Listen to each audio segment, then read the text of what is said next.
Video کو like کر کے آگے شیئر ضرور کر دینا کہ حضور رحمت عالم صلی اللہ علیہ وسلم کو اللہ نے جامع الکلم عطا فرمایا.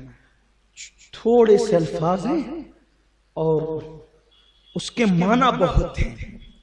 تو اللہ کے حبیب علیہ السلام نے اسلام کی جو بنیاد 5 چیزوں پر ہے اس میں کلمے کا ذکر نہیں کیا ہے.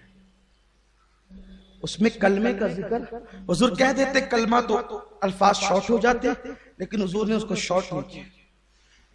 شہادت واللہ الہ الا اللہ وان رسول اللہ، اس بات کی گواہی دینا کہ اللہ کے سوا کوئی معبود نہیں اور میں اللہ کا رسول ہوں. حضور علیہ السلام فرماتے ہیں میں محمد صلی اللہ علیہ وسلم فدا صلی اللہ علیہ وآلہ وسلم میں اللہ کا رسول ہوں. پھر فرمایا اقام الصلاۃ وآتوا الزکاۃ والحج وصوم رمضان او کما قال صلی اللہ علیہ وسلم. ایمان لانا اور پھر نماز قائم کرنا، نماز پڑھنا نہیں، نماز قائم کرنا، زکوٰۃ دینا، حج کرنا اور ماہ رمضان المبارک کے روزے رکھنا. ایمان کیا ہے؟ حضور علیہ السلام پر ایمان لاؤ، یہ حضور کا حق ہے. سب سے پہلے تو یہ بات کہ وہ اللہ کے نبی ہیں. چونکہ اب گفتگو جو ہوگی عیسائی، یہودی اور یہ ساری چیزوں کو لے کر کے ہوگی تو اس لیے ہم ایک دم ابتدا سے چلتے. وہ اللہ کے نبی ہیں، ہمارے آقا محمد اللہ کے رسول ہیں، نبی ہیں. اب آپ دیکھیں کہ حضور پر ایمان لائیں تو کیا حضور کی رسالت ثابت ہے، حضور کی نبوت ثابت ہے؟ بہت آسان سی چیز ہے. قرآن ہی نہیں صرف بلکہ توریت اور انجیل میں بھی ہمارے حضور علیہ السلام کی نبوت اور رسالت کا ذکر ہے. اور ہندوؤں کی کتابوں میں، ویدوں میں، پرانوں میں حضور علیہ السلام کی نبوت اور رسالت کا ذکر ہے. الحمدللہ. آئیے توریت کا کچھ ذکر کرتے ہیں. توریت میں حضور سید عالم صلی اللہ علیہ وسلم کی صفت یہ ہے کہ ایک نبی ہوگا جس کا نام محمد ہوگا. میرے اللہ نے توریت میں میرے رسول کی شان بیان کی. اس کا نام محمد ہوگا. اس کی آنکھیں بڑی سیاہ کالی کالی آنکھیں ہوگی اور بڑی بڑی آنکھیں ہوگی اور اس کی آنکھ میں سرخ ڈورے ہوں گے. یہ سرخ ڈورے دنیا کے بہت خوبصورت جو انسان ہوتے ہیں نا، بہت حسین، کالی آنکھیں سب کی ہوتی ہے. آنکھ کے جو کالے دیدے ہوتے ہیں نا سب کے ہوتے ہیں، اور جو سفید دیدے ہوتے ہیں وہ عام طور پہ معیوب مانے جاتے ہیں. میں اللہ گواہ میں کسی پر وہ ذکر نہیں کر رہا ہوں. اب آپ کسی سفید دیدے والے آدمی کو دیکھیں تو اس کے اوپر تفسیریں نہیں کریں، یہ ایک عام سی بات ہے.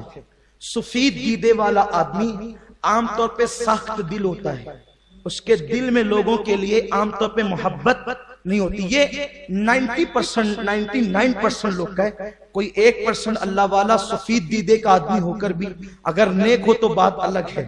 جیسے آپ کہتے ہیں کہ جن کے قد بہت چھوٹے ہوتے ہیں وہ فتنہ پرور لوگ ہوتے ہیں، چھوٹے قد کا آدمی. یہ ایک اس کو شیخ الاسلام علامہ انوار اللہ فاروقی رحمت اللہ علیہ نے لکھا ہے کہ ناٹا آدمی بہت فتنہ پرور ہوتا ہے. کیوں؟ کیونکہ اس کی ایک فکر ہوتی ہے. لیکن ہر ناٹا فتنہ پرور نہیں ہوتا. کچھ چھوٹے قد کے آدمی اللہ والے بھی ہوتے ہیں. تو ایسا نہ ہو معاذ اللہ کہ کوئی ہر ناٹے آدمی کو دیکھ کر کے اس کو فتین کرنا شروع کرتے. ایسا نہیں. کبھی کبھی لمبے بھی فتنہ پیدا کرتے ہیں، ہے نا. تو اب یہ نہیں کہ اب لمبوں کو جو ہے وہ کلین چٹ مل گئی کہ آپ نے فتنہ پروری نہیں کرنا ہے، جو ناٹے وہی فتین ہیں. ایسا نہیں ہے. ایک کہنے کی بات کہی جاتی ہے، یہ ایک انداز ہوتا ہے. جن کے سر بڑے ہوتے ہیں وہ لوگ سردار ہونے کا انداز ادا کرتے ہیں.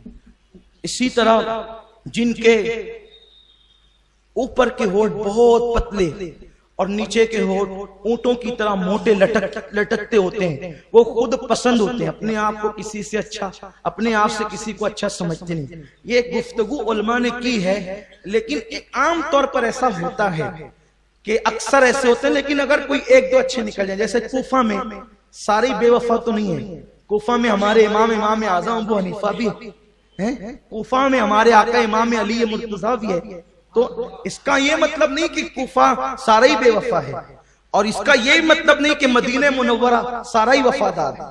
جہاں مدینہ منورہ میں مصعب ابن عمیر ہے، صدیق اکبر فاروق اعظم ہے، وہیں عبداللہ ابن ابی بھی ہے۔